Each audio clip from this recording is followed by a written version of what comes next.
joining us right now, Gene Bailey, to talk about the same kind of topic, but in a different way. And Gene, you've got 30 years experience in ministry and media as well. That's right. You're the COO of a very well-recognized international ministry, and really at the top of your game, so to speak. But then you kind of went through some things, and through it all, God was working, and He's brought you out on the other side.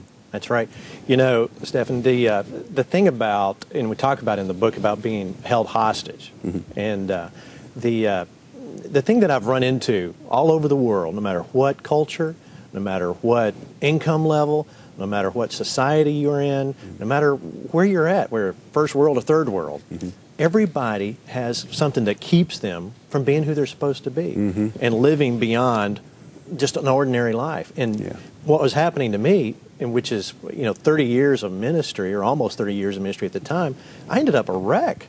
I was a physical disaster. I had tremors, I had stress, I had heart issues, because I was doing it in my own power, not relying on His power to do it through me. Because we have a tendency, as humans, and especially in the Western world, to try and live it out with works. And so it really doesn't matter if it's a secular employment, occupation, not at all. Track that you're on, or if it's a sacred ministry, Sure. You still get the human tendencies to get tied up and want to do things on your own, and really you end up with a classical case of burnout. Burnout. In fact, I look back now and go, man, I was a disaster. I mean, it's a miracle I'm here. Thank God for God. But the reality of what things can do to your body, it was a real wake-up call to me physically. At that point, I was 55 pounds heavier than I am now, and realizing, hey, I'm not going to be 25 forever. I'm not going to be this kid anymore. I've got to wake up here, and if God's called me to run a race, well, I got to get ready to run it. I can't be this fat slob over here laying on the side and not doing it. Oh, thanks for that word of encouragement. No, not at all.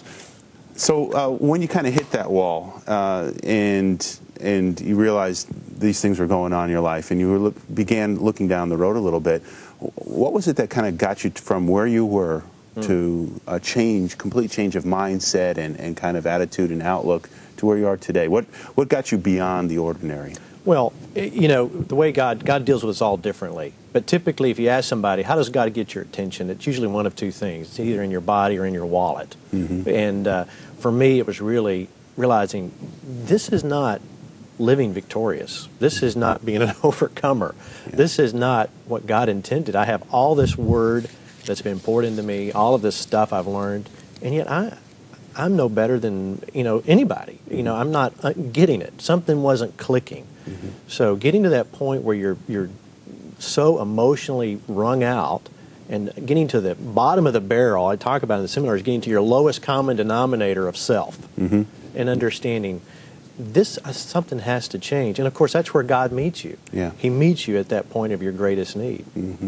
Now, beyond the ordinary, you're talking about health, wealth, and wisdom.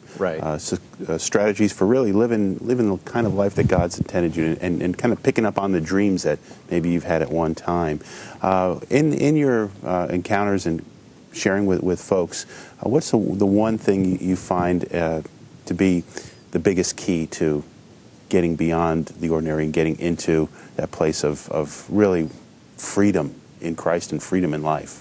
Well, from the moment we're born, we're scrubbed down, we're washed, they check us out, make sure you're healthy, and then from there, we're immediately we're getting fitted with straitjackets. And those straitjackets are you should be, who you should be. How you should look. Your parents, and people feel like, oh, well, I grew up in a dysfunctional family. Well, I've got news. We're all dysfunctional. There is no non-dysfunctional family. But my point that I'm trying to get to here is that we end up living in our own mindset that says, and we can blame because our mother or father did this, and our environment or where we live, but the reality is it's our own minds that keep us trapped. In fact, there's a story to prove my point of how your mind can really trap you. If I got a second here. The rhesus monkey. Oh, good. We're talking about monkeys. Okay. So the rhesus monkey Madagascar is used for medical research. Now, the great thing about this monkey is he's fast. He's like anywhere and everywhere. It's almost impossible to catch. But the way to catch this monkey, they discovered, is the villagers will go out on the jungle floor and put these pots out. And in these jars, they have a neck, there's a certain type of nut that the monkey just absolutely loves. And so they put a nut in each one of these jars, go away, come back the next day. Guess what? For every jar, there's a monkey sitting there with his hand in, you know, which is quite comical. But the reality is, when the monkey reaches into that jar to grab that nut that he just can't live without, he's got a fist. And when he tries to pull that fist out, guess what? He's stuck. Yeah. Now, what's the trap? Is it the villager? No, the villager wasn't the trap. The jar's not the trap. The trap is himself. He's captured because of his own mind won't let go of the very thing that's holding him hostage. Wow. The very thing that's keeping him bound and ends up, you know, being toted off is the very thing he needs to let go of. And if we can ever grasp that we really, you know, we have a great resource in the Word to go to and understand all these stories of how God's delivered us, how we're victorious, how we live by faith and walk in love. But the reality is we have to get to the point of letting ourselves go. And part of letting yourself go, for me, is admitting, hey, you know what? Guess what? Gene Bailey is not perfect. Gene Bailey makes mistakes.